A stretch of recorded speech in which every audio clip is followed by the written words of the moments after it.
ini sejarah partai Mas ya. Dulu ini kita mengelaborasi ini negara ini dengan DPR kayak begini gimana, bisa nggak? Nah setelah kita amati ini dengan cara solusi yang keras Mas. Jadi DPR itu akan bubar dengan sendirinya kalau partai politik bubar. Benar nggak sih logikanya Mas? Nah logikanya partai politik sekarang harus diminta bubar, jangan DPR-nya. Karena partai politik nggak menjalankan undang-undang pemilu dengan baik. Tidak melahirkan anggota-anggota dewan yang kritis. Karena telah melanggar roh daripada 98 Undang-Undang nomor 2 Partai Politik pasal 13. Ya. Nah, sejarah bangsa kita ini kan pernah dari zaman Soekarno multipartai.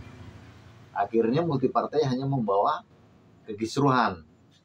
Ya kan? Multipartai zamannya Orde Lama. Ya, kekisruh kan. Politik bagus tetapi ekonomi hancur. Akhirnya dibubarkan oleh Soekarno, masuk ke demokrasi terpimpin. Ini kan sejarahnya Mas ya. Nah, Pak Harto melihat setelah kejatuhan Pak Karno, wah kalau multipartai bahaya ini kan, karena ricu mulu. Akhirnya udah dibikin 3 partai aja, yang penting bisa dikontrol. Plus fraksi ABRI di MPR DPR. Nah setelah berjalan 32 tahun lagi, ternyata reformasi, wah ini harus dikembalikan lagi karena demokrasi harus kita tegakkan, semua orang boleh bersuara. Bikin lagi multipartai dengan syarat itu Undang-Undang nomor 2 Partai Politik, ya kan, pasal 13, ya kan.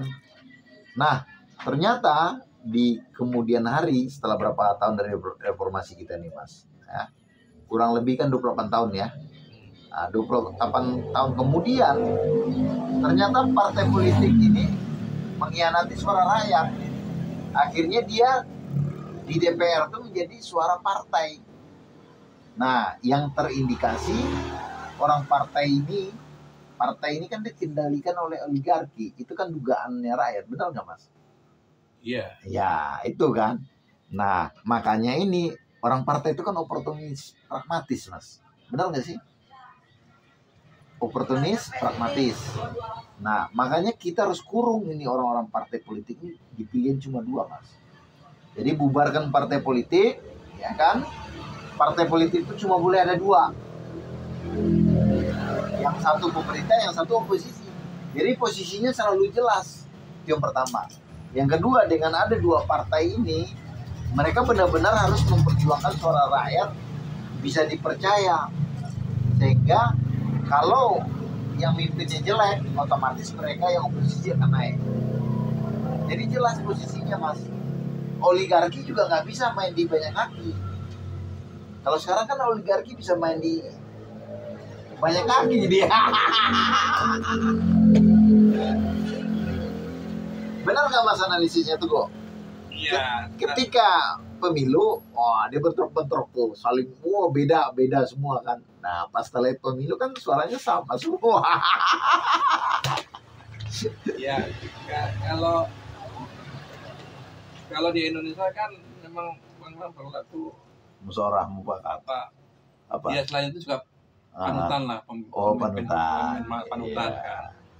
Nah ini pemimpinnya pada pemerintahan yang lalu itu didik, apalagi sekarang kan katanya gurunya yang kemarin itu kan. Iya. Berkelanjutan kan. Yang pemimpin yang pertama itu yang kemarin itu semua orang-orang yang vokal itu kan bisa dibeli, bisa direkrut. Iya. Jadi mana yang bisa kontrol? Iya, akhirnya kan? Suaranya sama semua sama, ya, yang muncul di permukaan ya.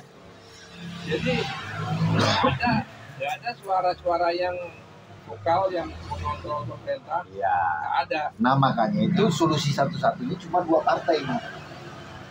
Kalau mereka 2 partai ini, satu oposisi satu enggak, mereka bergabung, rakyat pasti udah marah.